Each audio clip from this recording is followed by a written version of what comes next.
후보자님, 예, PPT 보겠습니다.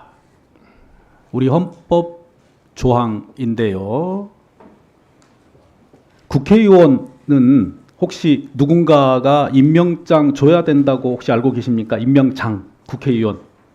저 그런 것은 못 보고 실제 또 그냥 임명 선서 하시는 걸로 국회 개원식 임명장을 누구가 준다 이건 못 들으셨죠? 예, 못 들었고 못 본 것 같습니다. 대통령은 혹시 누군가가 임명장 준다고 알고 계십니까? 그것도 듣지 못했고 보지 못한 것 같습니다. 근데 우리 헌법에는 헌법재판관은 대통령이 임명한다 이런 표현이 있습니다. 즉 앞에 있는 국회의원과 대통령은 선출 권력이잖아요. 국민이 직접 선출한. 네. 그래서 임명장이 필요 없습니다. 근데 헌법재판관, 대법관은 선출 권력이 아니죠. 네, 그렇습니다.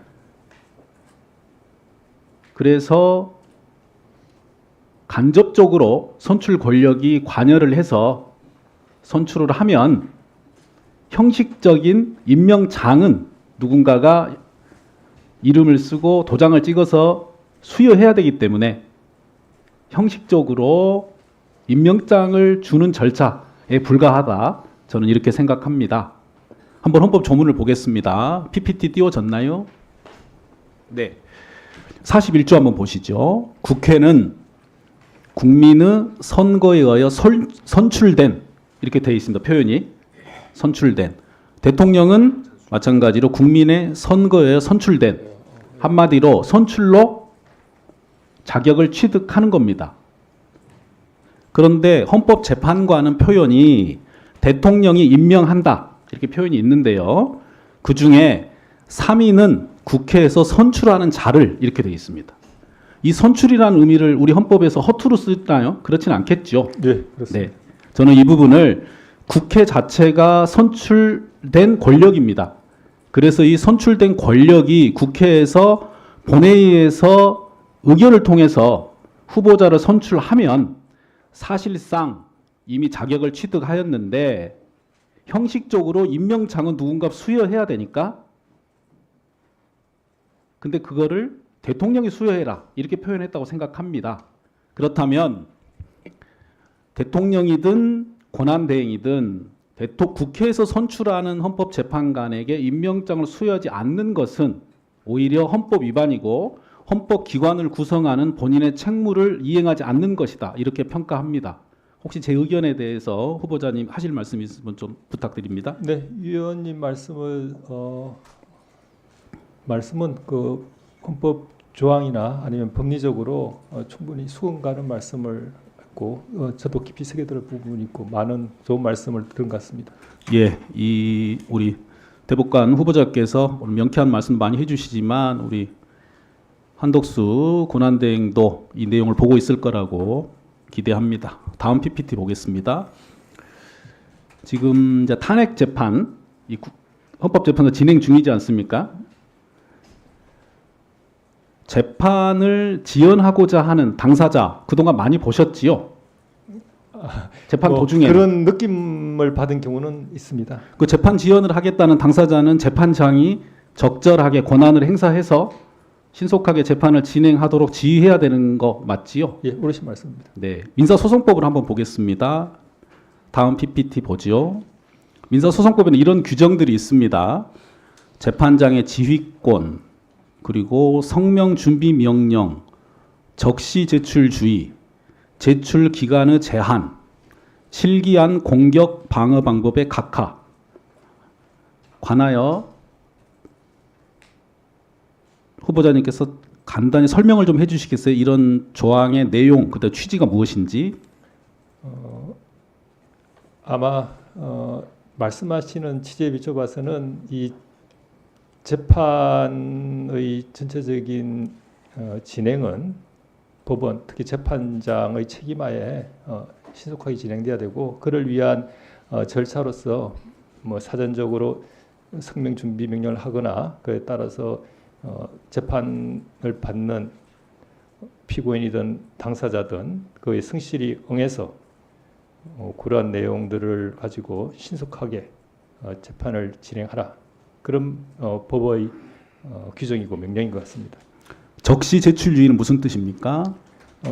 이 증거라든지 주장을 필요한 제때 내지 않고 다른 뜻으로 뭐 시기를 놓치거나 아니면 해태한다면 뒤늦게 제출해서 그 부분에 대한 주장을 하거나 증거 조사를 원할 때 신속한 재판 원칙상 그리고 집중적으로 재판이 진행돼야 하는 원칙상 받아들일 수 없다. 그래서 그 점을 명심하고 재판에 집중적으로 성실하게 임해서 재판에 응해야 된다. 그런 뜻으로 알고 있습니다. 실기한 공격 방어 방법의 각하. 이건 조금 표현이 어려운 것 같습니다만 어떻게 설명하실 수 있을까요? 말씀드린 대로 재판에서 본인이 주장하고 싶은 바나 제출하고 싶은 증거가 있을 텐데 그것은 신속한 재판을 염두에 두고 제때 바로 적극적으로 제출해야 되고 뒤늦게 뭐 의도가 어디에 있든 뒤늦게 제출해서 재판의 진행에 방해가 되는 것을 막기 위해서 그런 경우는 아예 허용하지 않겠다 이런 취지로 이해하고 있습니다. 탄핵 심판도 재판의 일종이기 때문에 뭐 민사 소송이든 형사 소송이든 행정 소송이든 관련 소송 절차에 규정을 참조하고 또 따라서 진행하는 건 맞겠지요.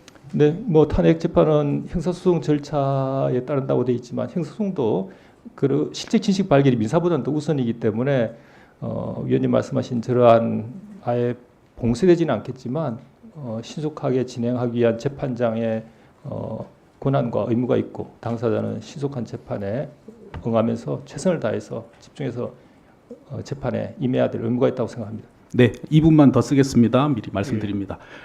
우리 청구 원인이라는 게 있지 않습니까? 네. 그리고 증명하고요. 네. 이번에 계엄 선포 관련해서 탄핵 심판의 청구 원인 간단히 뭐라고 알고 계십니까?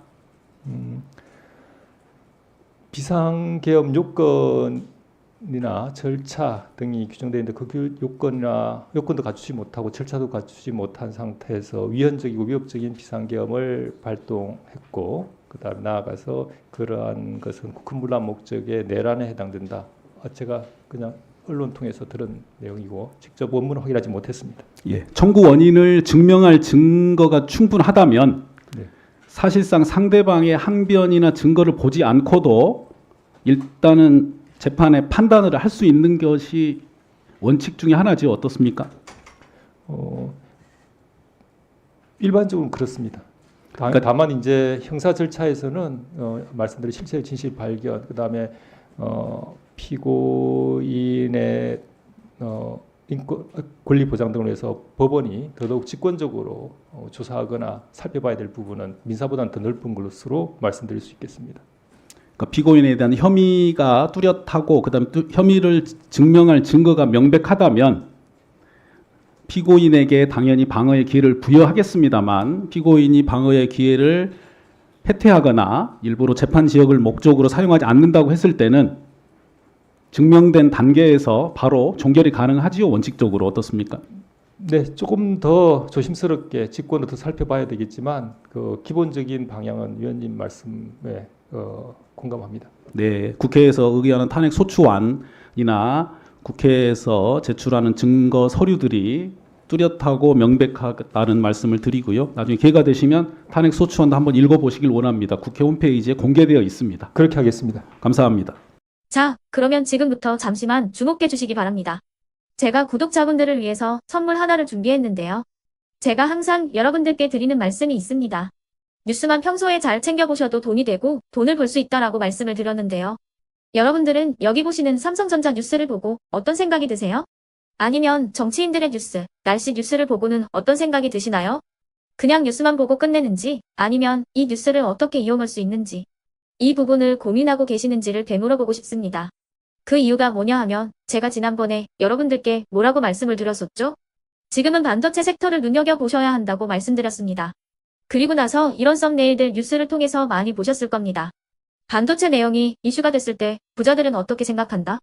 반도체 관련주들은 뭐가 있는지, 어떤 종목이 가장 좋은지, 어디에 투자해야 돈이 몰리는지 자연스럽게 생각한다고 제가 말씀을 드렸죠. 그 이유가 뭐냐 하면 부자들이 봤을 때는 이슈가 곧 돈으로 이어지고 그 이슈가 나에게 돈을 벌어준다는 경험적 확신이 있기 때문에 부자들은 항상 이런 사회적 이슈를 관심 있게 챙겨본다고 제가 말씀을 드렸습니다. 이번에도 마찬가지인데요. 제가 지난번에 시청자분들과 함께하는 주식으로 수익 내기 이벤트를 진행했었죠. 당연히 100% 무료로 진행을 했었고요. 여기 보시면 아시겠지만 제가 지난번에도 구독이라고 보내주신 모든 시청자분들께 반도체 관련주 중에 가장 크게 급등할 딱 한 종목, 많은 종목도 아니라 한미반도체 한 종목을 여러분들께 추천드렸어요.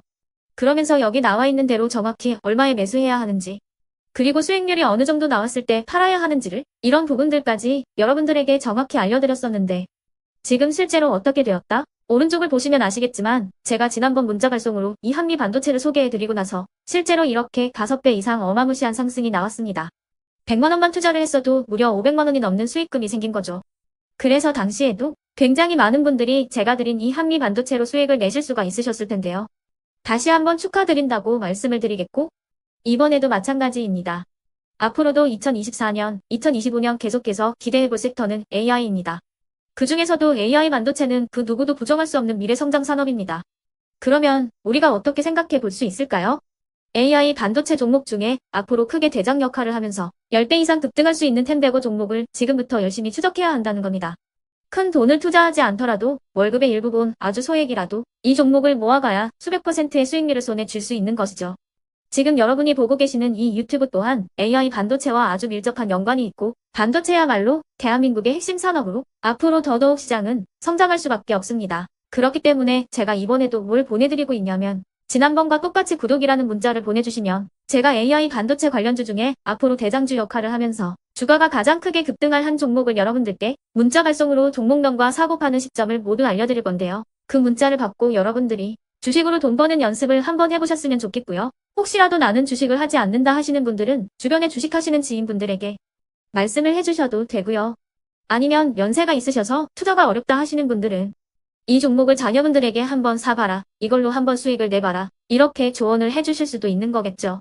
그래서 지금 이 영상을 보시는 시청자분들 중에 나도 이번 종목이 좀 궁금하다 하시는 분들은요, 누구나 상관없이, 그리고 어느 시간대나 상관없이 부담없이 010-2514-5930번으로 구독이라는 문자 보내주시면 제가 이번에도 똑같이 무료 추천 급등주 문자를 보내드리겠습니다. 이해되시겠죠? 제 번호 010-2514-5930번으로 구독이라는 문자 보내주시면 여러분들이 직접 이슈를 통해서 돈 버는 연습을 해보실 수가 있는 거고, 제가 돈을 받는 것도 아니고 투자를 대신해 드리는 것도 아니기 때문에 부담 없이 신청해 주시면 되는 겁니다. 그리고 수익이 나면 저는 다른 것은 하나도 바라지 않습니다. 제 채널에 구독, 좋아요 한 번씩만 눌러주시라, 이렇게 다시 한번 말씀을 드리겠습니다.